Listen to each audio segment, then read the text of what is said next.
नमस्कार, जय हिंद। मैं देवकी नंदन आप सभी का महर्षि पीडिया पे स्वागत करता हूं। दोस्तों, आज हम एक ऐसे महत्वपूर्ण विषय पे चर्चा करने जा रहे हैं जो कि बहुत महत्वपूर्ण है पूरे हिंदुस्तान और संपूर्ण राष्ट्र के लिए। दोस्तों, वो है प्रधानमंत्री मोदी जी का संदेश। दोस्तों, तो हम इस संदेश को पूर्ण रूप से विश्लेषण करेंगे और एक एक बिंदु को समझेंगे। दोस्तों, तो सबसे पहले दोस्तों हम समझते हैं पीओके की वापसी का संकल्प लिया मोदी जी ने। तो दोस्तों, मोदी जी ने कहा अगर पाकिस्तान से अब कोई भी फ्यूचर में बातचीत होगी वो केवल दो मुद्दों पे होगी, वह है आतंकवाद और पीओके की वापसी। इसका मतलब क्या है? इसका मतलब सिर्फ इतना है दोस्तों, भारत अब पाकिस्तान से न तो कश्मीर पर बातचीत करेगा, ना ही द्विपक्षीय विषय पर, बल्कि सीधा मुद्दा केवल यह होगा पाकिस्तान आतंकवाद का समर्थन बंद करे और पीओके को जल्द से जल्द भारत को वापस करे। तो भारत को कब पीओके मिलेगा, यह सबसे बड़ा प्रश्न चिन्ह है। यह सीधा इस बात पर निर्भर करता है कि पाकिस्तान पर राजनीतिक और सैन्य दबाव कितना बनाया जाए। अंतरराष्ट्रीय स्तर पर भारत कैसे पाकिस्तान को अलग थलग करता है,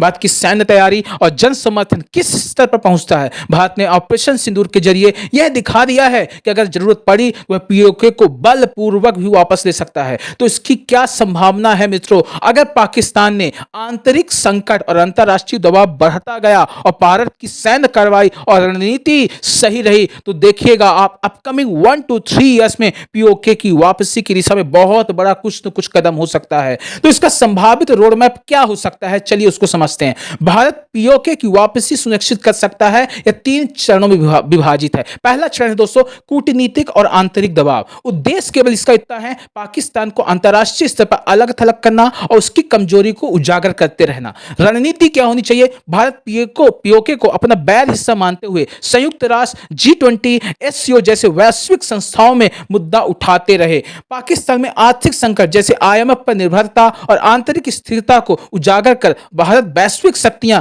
जैसे अमेरिका हो गया, यूरोप हो गया, रशिया हो गया, इनको बताए कि पाकिस्तान का अब कोई नियंत्रण नहीं है, उसके देश में ही नहीं है। पीओके से जुड़ी मानवाधिकार की रिपोर्ट सामने लाया जाए, जैसे बलूच, सिया, गिलगित बल्तिस्तान जितने भी उत्पीड़न हो रहे हैं, जितने भी हत्याएं हो रही हैं, उन सभी को विश्व पटल पे रखा जाए। दूसरा चरण दोस्तों सैन्य और रणनीतिक दबाव। उद्देश्य इसका है पाकिस्तान को दबाव में ला करके पीओके पर भारतीय दबाव मजबूत करना।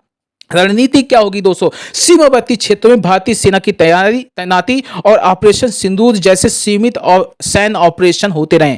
नेक्स्ट, पीओके के सीमावर्ती इलाकों में जैसे नीलम वैली हो गई, मीरपुर हो गया, मुजफ्फराबाद हो गया, इसमें प्रेशर टैक्टिक्स को अपनाते रहना चाहिए। नेक्स्ट, पाकिस्तान सैन्य ठिकाने जैसे आतंकी कैंपों पर सर्जिकल और प्रिसीजन स्ट्राइक्स का होना बहुत आवश्यक है। पाकिस्तान के साथ एलओसी पर अगर सीज फायर का उल्लंघन होता है, अगर गलती से भी वो करते हैं, तो भारत को बहुत ही एग्रेसिव एक्शन लेना चाहिए।